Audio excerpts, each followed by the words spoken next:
Livro sobre histórias. Artigo. Por vezes, os contos de fadas podem dizer melhor o que deve ser dito. No século XVI, quando todos diziam que os poetas, ou seja, todos os escritores imaginativos, deveriam agradar e instruir, Tasso fez uma valiosa distinção. Ele disse que o poeta, enquanto poeta, preocupava-se unicamente com o prazer, mas todo poeta era também homem e cidadão. Nessa qualidade, ele deveria e desejaria tornar sua obra edificante e agradável. Agora, não quero me ater muito às ideias renascentistas de agradar e instruir. Antes de eu aceitar qualquer um dos termos, talvez seja necessário redefinir que aquilo que restou dessas ideias, no final, não seria digno de reter. Somente farei uso da distinção entre o autor como autor e o autor como homem, cidadão ou cristão. O que isso me traz é que geralmente há duas razões para escrever uma obra de imaginação, as quais podem ser chamadas de razão do autor e razão do homem.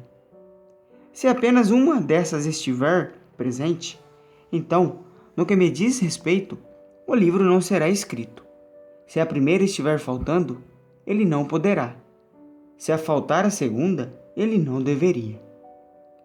Na mente do autor emerge de vez em quando o material para uma história. Para mim, invariavelmente, começa com imagens mentais. Esse fermento não leva a nada, a menos que seja acompanhado pelo anseio de uma forma, verso ou prosa, história curta, romance, peça de teatro ou o que for. Quando essas duas coisas se encontram, você tem completo o impulso do autor. É agora uma coisa dentro dele se empenhando para sair. Ele anseia ver as coisas borbulhantes se derramando em uma forma, tal como a dona de casa anseia para ver a nova geleia sendo derramada no limpo pote de geleia. Isso o importuna durante todo o dia e invade seu trabalho, e seu sono e suas refeições. É como estar apaixonado.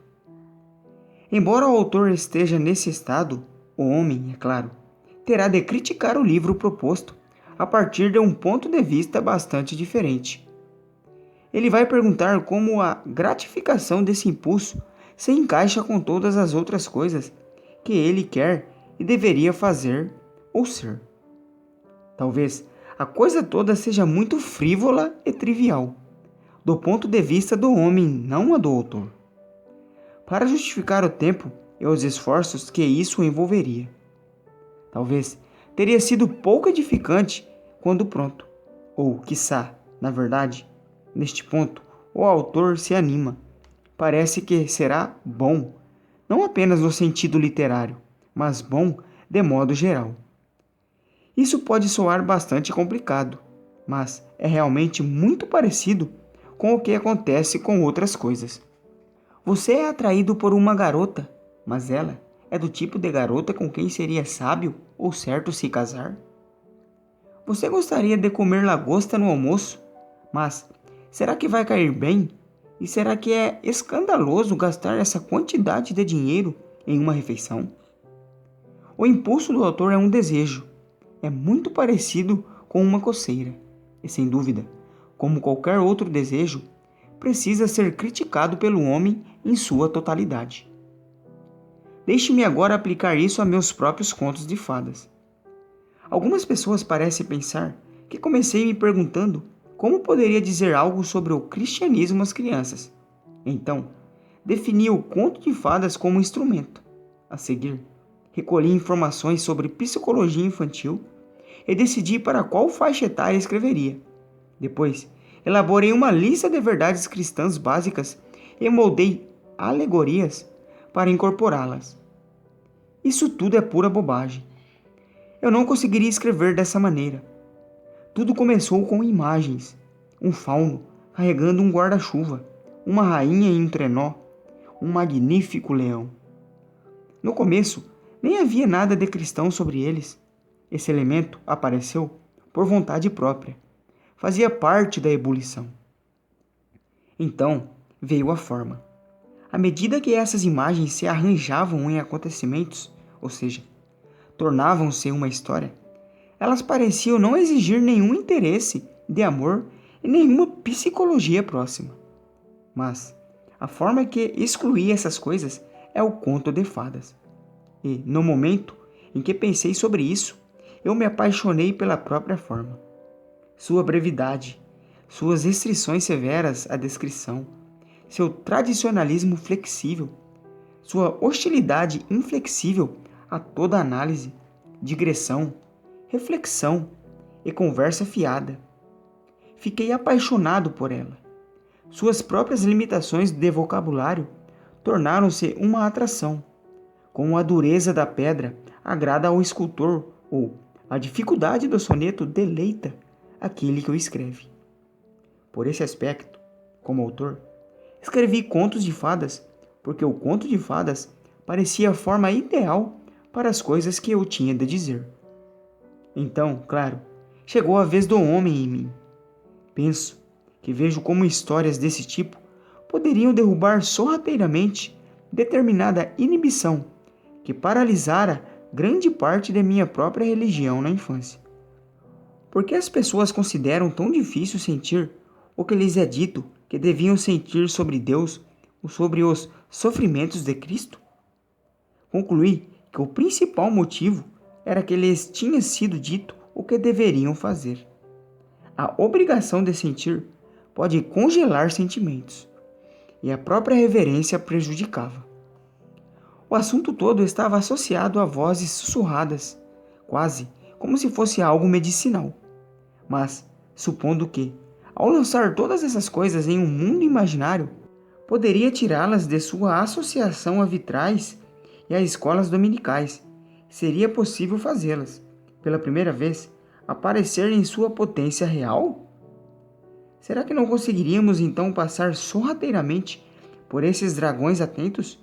Eu penso que sim.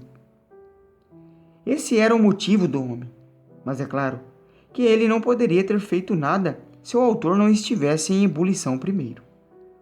Você notará que tenho falado sobre contos de fadas, não sobre histórias infantis. O professor J.R.R. Tolkien, em O Senhor dos Anéis, mostrou que a relação entre contos de fadas e crianças não é tão próxima como editores e educadores pensam.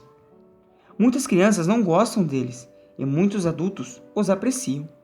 A verdade, como ele diz, é que os contos estão agora associados a crianças porque estão fora de moda para adultos. De fato, foram levados para o quarto das crianças, como costuma acontecer com móveis antigos. Não porque as crianças começam a gostar, mas porque os mais velhos deixaram de gostar. Eu, portanto, estava escrevendo para crianças apenas no sentido de excluir o que eu supunha que não gostariam ou não entenderiam, não no sentido de escrever para estar aquém do interesse do adulto. Eu posso, é claro, ter me enganado, mas o princípio, pelo menos, salvou-me de ser condescendente. Nunca escrevi para todos, e, se a opinião condena ou absolve meu próprio trabalho, é certamente minha opinião que um livro que vale a pena ser lido apenas na infância não vale a pena ser lido. As inibições que eu esperava que minhas histórias superassem na mente de uma criança também podem existir na mente de um adulto, e talvez sejam superadas pelos mesmos meios. O fantástico ou o mítico é um modo disponível em todas as idades, para alguns leitores, para outros, em idade alguma. Em todas as idades, se é bem usado pelo autor e atende ao leitor correto, ele tem o mesmo poder. Generalizar enquanto permanece concreto, apresentar de forma palpável não conceitos ou mesmo experiências, mas classes inteiras de experiência e descartar irrelevâncias, mas, em seu melhor, pode fazer mais. Pode nos dar experiências que nunca tivemos e, portanto, em vez de comentar a vida, pode enriquecê-la. Estou falando, é claro, sobre a coisa em si, não de minhas próprias tentativas. Juvenis, de fato. Tenho de menosprezar o sono porque as crianças dormem profundamente? Ou o mel, porque as crianças gostam dele?